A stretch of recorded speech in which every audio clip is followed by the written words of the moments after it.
In the making of a nation, there are three fundamental aspects which we struggle with in the beginning. When we say a nation, the first and foremost thing is the territory, the borders, the boundaries of a nation. It is it is sad that we have to divide the globe into nations, but right now there is no other way to operate. Right now, nation is the largest segment of humanity that we can address. So nations are needed for now.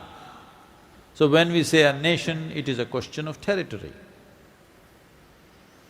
When it comes to territory,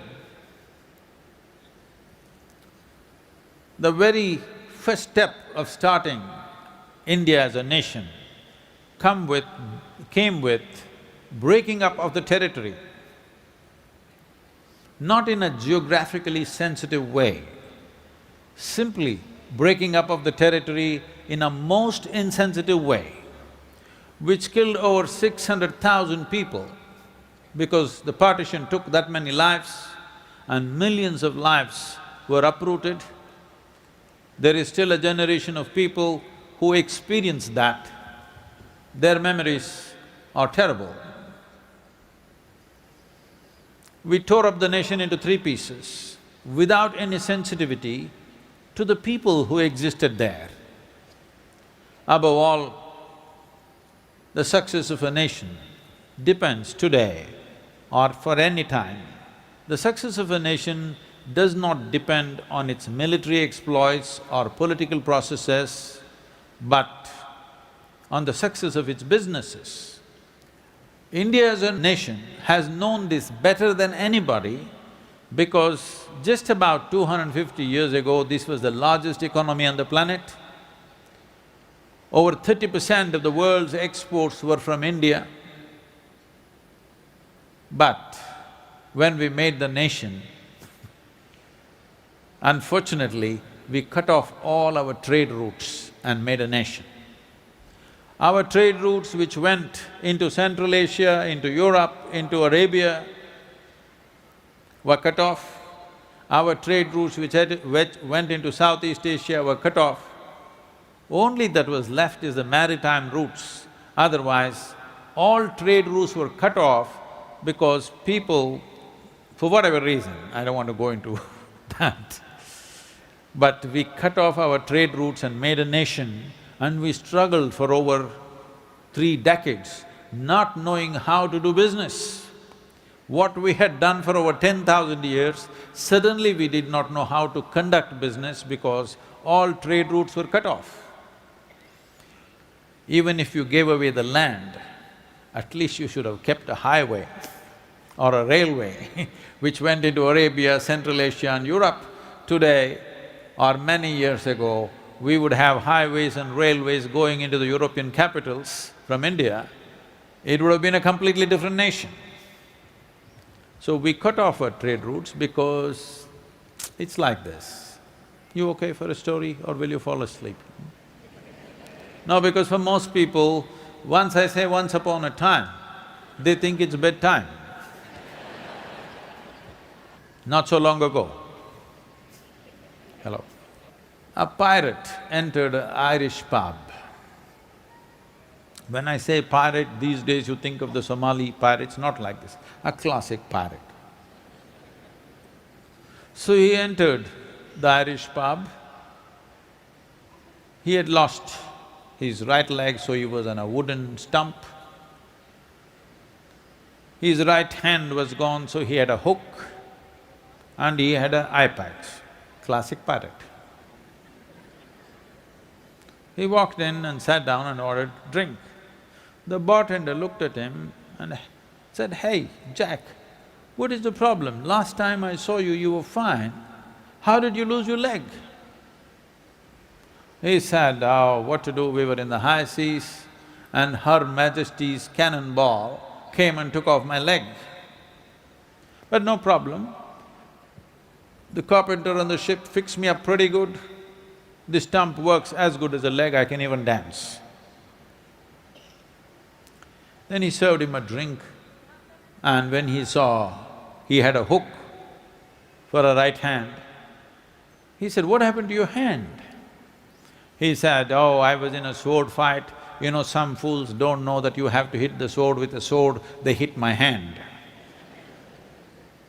So I lost my hand, but no problem, my blacksmith fixed me up with a hook, this works better than the hand." Then as he was drinking, he asked him, "But what happened to your eye?" He said, "I was trying to navigate and I was looking up and the bird poo came and fell in my eye." The bartender said, "But the bird poo will not take off your eyeball." He said, "Yeah, but I was new to the hook." So we were new to freedom. So we cut ourselves up without knowing what we're doing.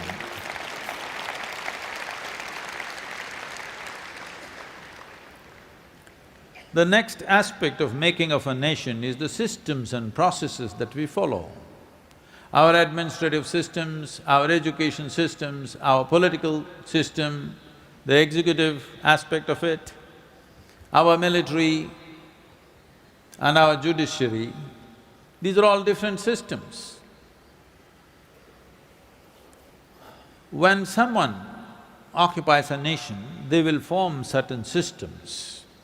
Those systems are created for control. Unfortunately, without much modification, almost ditto, as it was during the British era, we just took the rules as they were and continued the same systems.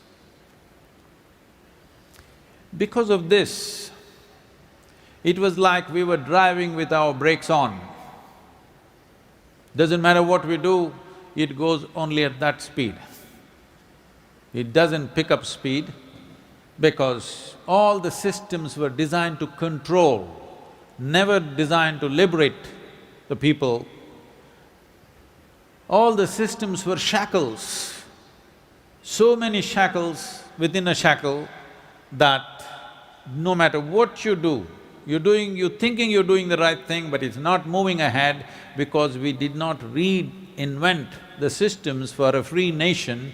We imported or we inherited systems of an occupied nation and tried to run a free nation. I think India, 1 or 2 generations of people have lost possibilities and have suffered immensely because of these kind of systems. I'm saying, this is the mentality of the occupier, that everybody, every citizen is a criminal. If you tell me the rules, why will I not follow it? The rules were made so ambiguous, nobody knows what's the damn rule. No matter what you do, you feel like a criminal because you do not know what the rules are, they're so complicated. I was talking to a very top corporate lawyer and something they were trying to interpret to me. I listened to this whole interpretation. I believe if somebody says something, I can understand. But I did not understand.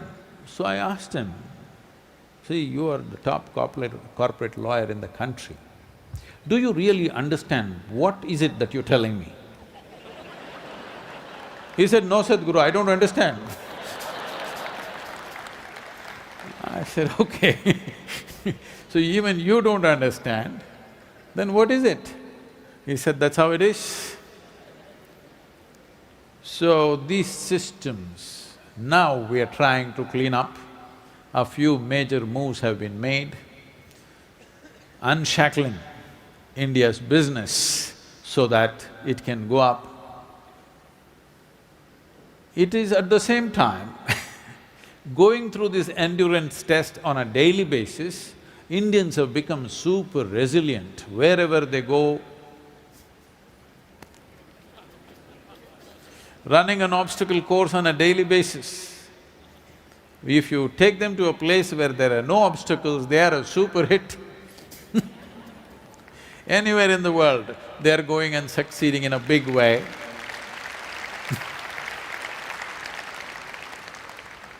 Simply because daily obstacle course has made it into such great drivers. With a sixth sense, We're not just seeing what's coming ahead, what's coming on the sides, what's coming behind, we also know what's coming from the top when we are driving. So it's fine, but we are coming to a place where these things are being… the structural aspects of the nation are being cleaned up. And the third and the most important thing is the people. See, people are trying to build a nation, people are trying to transform humanity. There is no such thing. There are only human beings. If you want a great nation, you must do something to produce great human beings. There is no other way.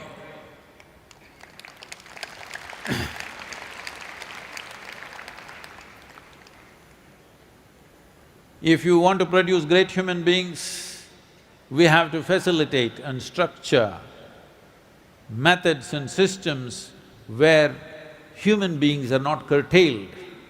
Every human being can find full expression to who he or she is. This is a structural thing which needs to happen, which is beginning to happen, but India has had a traditional system that people don't necessarily depend upon, except for external activity. For their own development, they don't depend on any particular outside system. This is the reason, no matter what happens, you will see the country is not disturbed in a real sense as other nations would be disturbed, because there is an organic sense of being completely organized within myself. This is something that the entire world should get. This will be India's greatest offering, how an individual human being can be fully organized within himself or herself in such a way that no matter what happens, they will stay their course. Bharatam Mahabharatam Dharma Adharma